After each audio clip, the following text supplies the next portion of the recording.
Legal. Okay? Agora sim, eu queria trazer um exemplo prático sobre a questão disso. Você pode nos trazer, né, essa questão desses exemplos práticos referente à questão dessas mudanças tributárias hoje? O que poderia afetar, por exemplo, na gestão patrimonial familiar de uma grande ou pequena empresa familiar? Você pode trazer um exemplo sobre isso?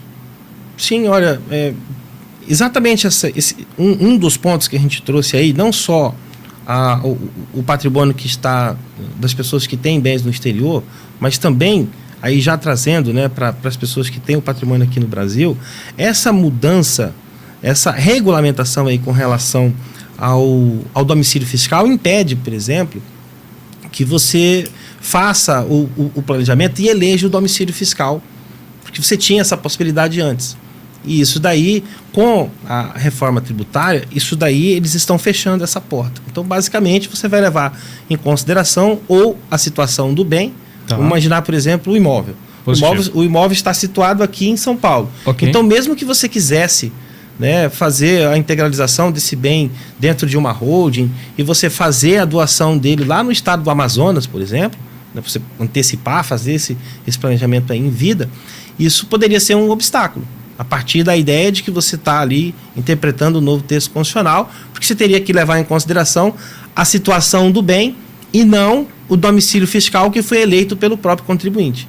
Tá? Porque antigamente você tinha essa possibilidade. Pelo menos antes da reforma, você tinha a possibilidade de eleger o seu domicílio fiscal. E aí a gente tem que lembrar que os estados, né, que são os sujeitos ativos, né, do Imposto sobre Herança, né, o ITCD, né, eles que têm a legitimidade para receber e cobrar o imposto.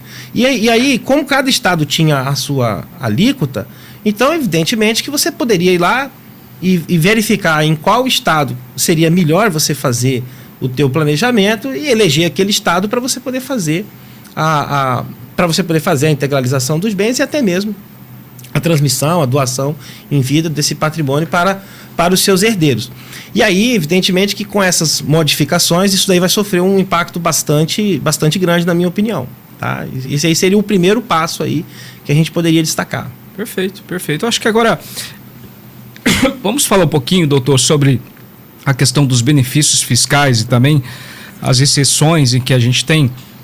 Há benefícios fiscais hoje, ou exceções dentro de uma estrutura tributária que nós podemos dizer especialmente vantajosos para esse planejamento sucessório?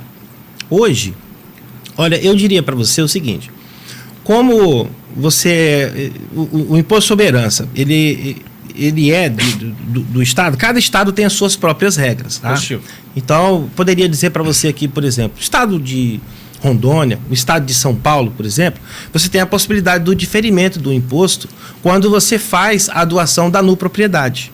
Tá? Seria um aspecto interessante. Por quê? Porque você pode fazer a transmissão dos bens para os herdeiros e daí você pagaria só a metade desse valor e aí você só pagaria o restante, o remanescente, com a transmissão da propriedade plena, que seria somente depois, né, que o usufrutuário, né, desses bens, né, falecesse. Okay? Então, seria uma das situações em que você poderia elencar aí um benefício, né, na hora de você fazer o teu planejamento. Agora, evidentemente que você vai ter que observar a legislação de cada estado do Brasil, porque, como eu repeti, né, cada um tem as suas próprias regras. Tá? Inclusive, também você vai ter que observar aí a questão das alíquotas também.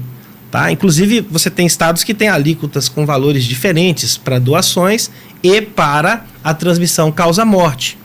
Então, isso aí também é um outro fator que você tem que observar quando você está fazendo lá o teu planejamento. Como que seria isso na prática, por exemplo, na tributação de São Paulo, por exemplo, que é um pouco diferente de Rondônia, né? Como que seria essa questão nesse módulo adaptado por São Paulo? Então, olha, as legislações, muito embora elas tenham algumas diferenciações, tá? De um modo em geral, elas têm pontos em comum. Ok. Tá? Por exemplo, a alíquota máxima só pode chegar até a 8%. Ok, 8%. Exatamente.